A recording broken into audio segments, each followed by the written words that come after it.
So you know your game is not coming off a great start when on its literal pre-order page it shows a disclaimer that the company can discontinue it at any time.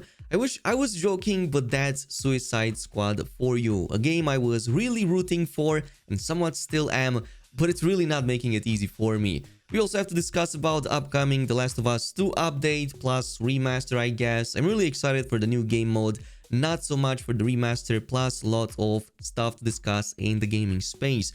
And if you want to see more videos like these, totally let me know down below in the comments, and also consider joining my Discord server. We're also doing giveaways over there every single month and for every new upcoming release, including right now for Avatar Frontiers of Pandora for all active subscribers. But after being delayed several times in the past year due to a pretty obvious not so stellar initial reception, Suicide Squad Kill the Justice League dropped another gameplay video. First in a longer series, I guess, that Rocksteady is planning. And let me tell you this, people don't seem impressed, and for good reason. In the spirit of fairness, however, I am going to try to keep this as constructive as possible and equally cover what genuinely looks exciting about the game and the things that are objectively not. Now, the biggest red flag for me still remains its live service aspect. Like, it couldn't take more boxes even if it tried to. From the battle pass, the 72-hour early access, enemies popping purple shiny objects, somewhat soulless world. We're going to talk about that in a bit, by the way, because I found their explanation quite hilarious. It just seems to have all the hallmarks of a game that is set up to fail from the very start, because we've literally seen this happening so many times before. And if I didn't know any better, I'd be tempted to believe that we have another Marvel's Avengers situation on our hands, and we know how that ended up being a hot mess that eventually also got abandoned. Ironically, by the way, Rocksteady is already taking into account this very possibility with the game that they haven't even released yet. So if you go and pre-order the game right now from the main site, what you will see is literally a disclaimer beneath it that says, and I quote, that we reserve the right to modify or discontinue online services with reasonable notice at any time. Shout out, by the way, to Luke Stevens for revealing this in his analysis. Really good one, by the way, and totally worth checking out. But keep in mind that in their previous promo materials and their FAQ page, they promised that the game will get post-launch support with regular seasonal updates, new characters, story content, etc, etc. Yet all of that is under the question right now before the game even came out. I think that's the most telling thing about Suicide Squad that you need to know before going in it. Anyway, that's not even necessarily a huge problem yet, at the very least. I mean, by all means, this could be the very first ever live service game to launch in a perfect state.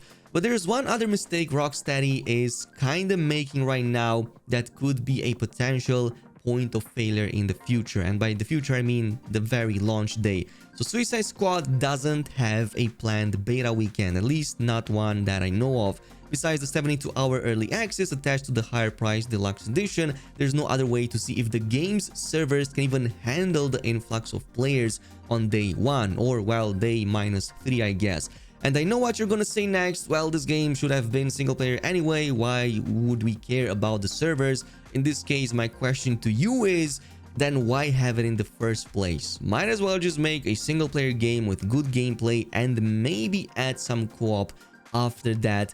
Instead of that, we have a game that it's kind of centered around the idea of being a live service, and that permeates in all other aspects of everything that makes this game, from the combat, the gameplay, even how the characters feel. And speaking of that, another thing that the live service aspect ruins is how it forces characters that should be and are very unique to play and feel the same, almost as if they were poured in the same mold. So everybody's jumping over there, everybody's using weapons to shoot at enemies. At this point, the only distinction is, I guess, the color and the size of the weapon, but you're still pretty much shooting at the enemies.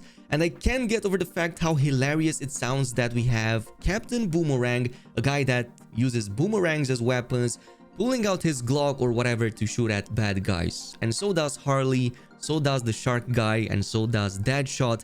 They all look very similar gameplay wise. Now there is the occasional special ability or whatever ultimate that they can actually use, like iconic powers and such, but most of the time you're going to be spending playing almost the same when it comes to taking down bad guys, I guess.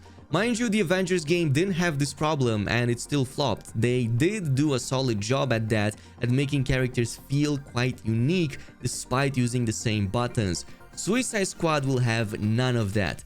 Anyway, many other concerns are out there. The open world, despite looking quite well made, seems empty and devoid of any life. Rocksteady's explanation is that all humans are gone and now we only have these specks of enemies, which I think is going to be very jarring of an experience going from their previous Batman games.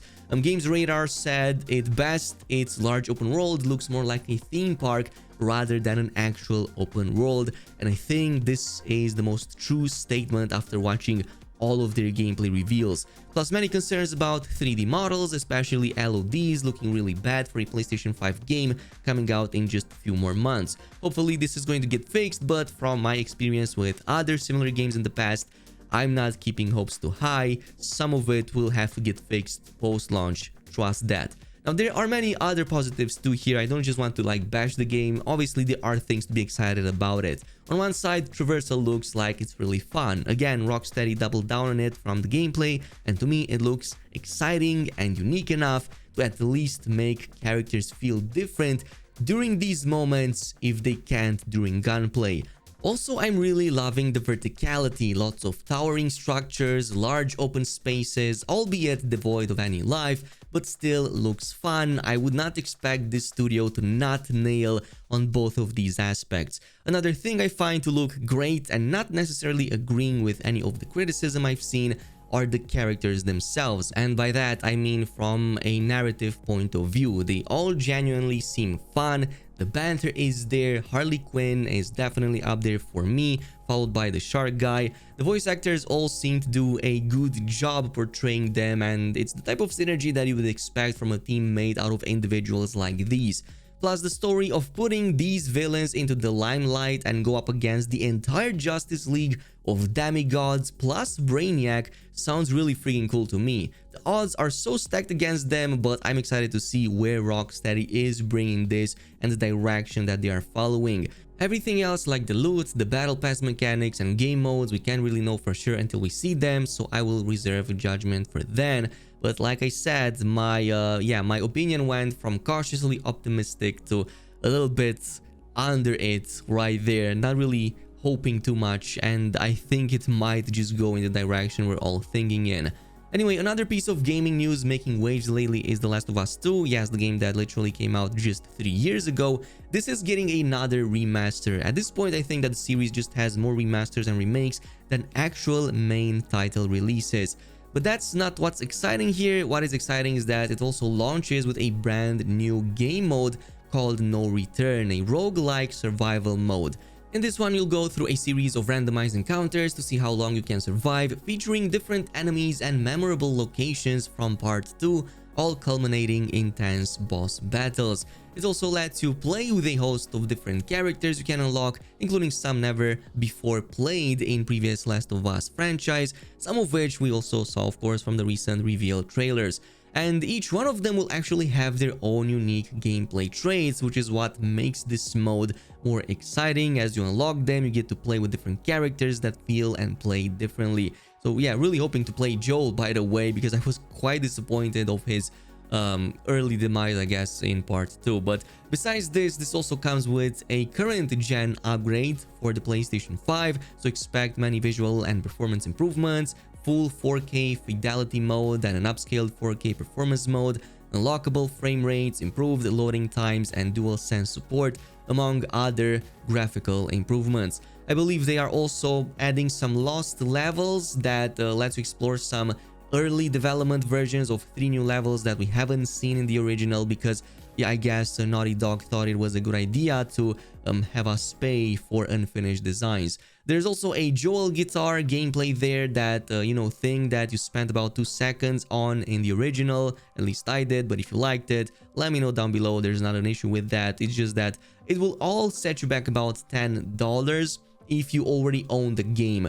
And on the upside, you can also transfer all of your saves from The Last of Us 2 to the remaster, which might also imply that we might be getting a new Game Plus mode. Personally, I'm more excited for that rather than anything.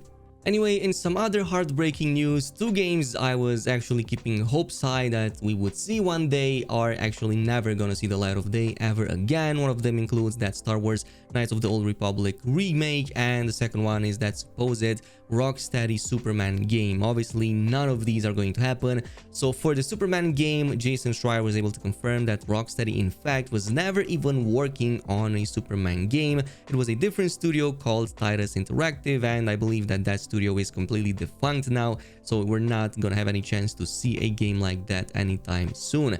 And another one is, of course, for the Knights of the Old Republic. Not only is no other studio even working upon that at this point in time, Sony also cut ties with the project, as it's been confirmed by Jeff Grubb in a recent Giant Bomb interview, so you can go ahead and have a listen to that if you want to. Anyway, the good news is that early 2024, especially end of February and end of March, is going to be packed with some amazing releases. One including Dragon's Dogma 2, and there's also Final Fantasy VII Rebirth. So Dragon's Dogma 2 recently got rated on PEGI's website as 18+, as users were able to discover. I believe that the site is down currently, but yeah, it's been rated for violence and in-game purchases. Obviously, this isn't going to be a live service situation, but we're gonna get a ton more gameplay and reveals on November 28th at 1 p.m. Pacific time. We're gonna see some 15 minutes of live stream with a ton of new gameplay reveals. Personally, cannot wait for that. And if you've been a subscriber of my channel for some time now, you already know how much I loved Final Fantasy VII Remake, while Rebirth is launching on February 29. So this is one of my highly anticipated releases of next year, and something I cannot wait to cover. That is pretty much it with the news. Thanks so much for watching, and I'll see you in the next video.